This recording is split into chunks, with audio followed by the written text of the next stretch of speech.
In this video, we will guide you through the initial setup of the WS4 controller, including configuring the user password, network settings, and API password, as well as creating the required port forwarding rules to enable communication with the WS4 cloud.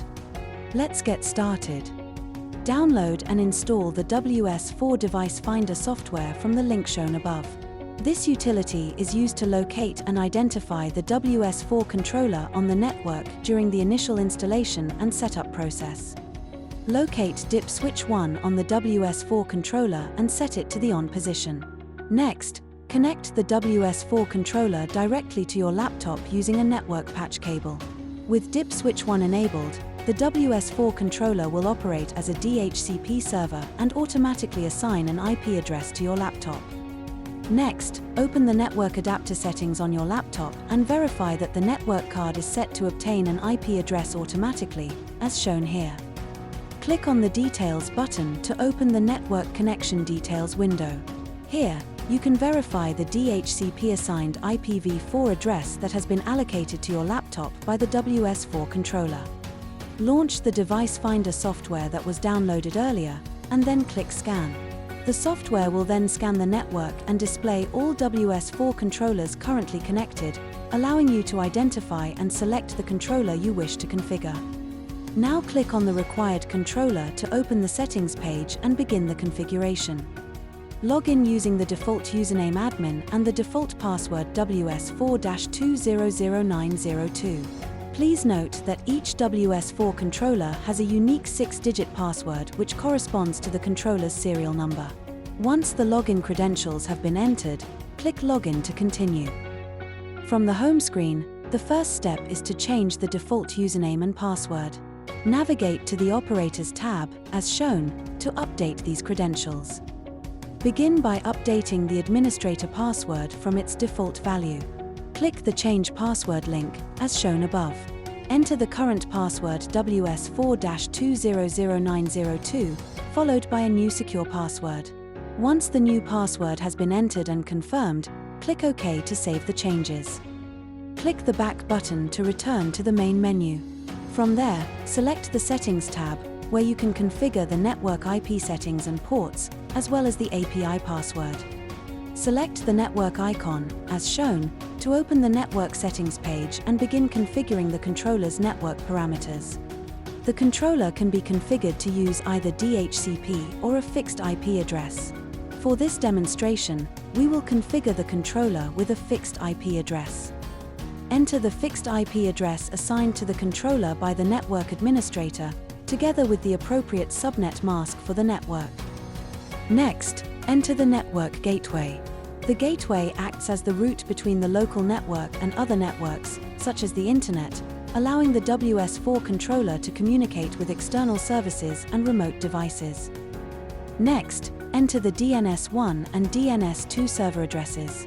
DNS servers help the WS4 controller find and connect to cloud services and other devices on the network. DNS1 is the primary server, while DNS2 provides a backup if the primary server is unavailable. Now select the Secure Connection HTTPS option. This enables encrypted communication between the WS4 controller and connected devices, helping to protect data from unauthorized access and ensuring information is transmitted securely across the network. Click Save Changes to apply the new settings. Once the changes have been applied, reconnect to the controller using the new IP address and log in with your administrator username and updated password. Once the web server restart page is displayed, close it manually. Then return DIP switch 1 on the WS4 controller to the off position. When DIP switch 1 is set to off, the controller will use the new fixed IP address configured earlier. Next, set your laptop's IP address to match the same network range as the WS4 controller and open the Device Finder utility to locate it on the network. After logging back into the WS4 controller, navigate back to the network settings page. Under the Web Service API section, enable the setting, then create and enter a secure password.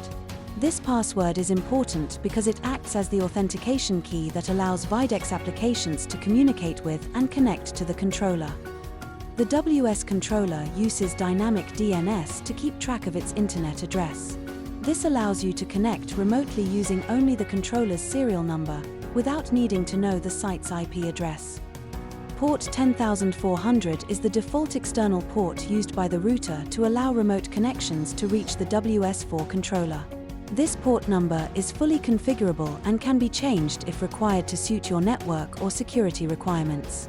When creating the port forwarding rule, make sure that TCP is selected as the protocol. UDP is not supported and should not be used.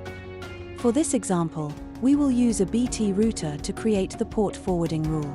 When a remote Videx application connects over the internet, it first connects to the router using the external port number, which by default is 10400. The router then forwards this traffic to the WS4 controller on the local network, typically using secure HTTPS communication on port 443. This process, known as port forwarding, allows authorized users to access the controller remotely while keeping the controller protected behind the router's firewall. The router acts as a gateway, directing incoming connections from the internet to the correct device on the internal network. Port 10400 is the default external port used for remote access, but is fully configurable and can be changed if required. Once the router has been configured with the port forwarding rule, return to the network settings page of the WS4 controller and check the status of the wide area network's external IP address connection. If the connection has been established successfully, the controller will display the router's public IP address along with the current controller status. When both indicators are shown in green, this confirms that the controller has successfully connected to the web server and is ready to accept remote connections. If either indicator is shown in red, this means the controller has not successfully connected to the web server. In this case, check the network settings, internet connection, dynamic DNS configuration, and port forwarding rule on the router before proceeding. Thanks for watching.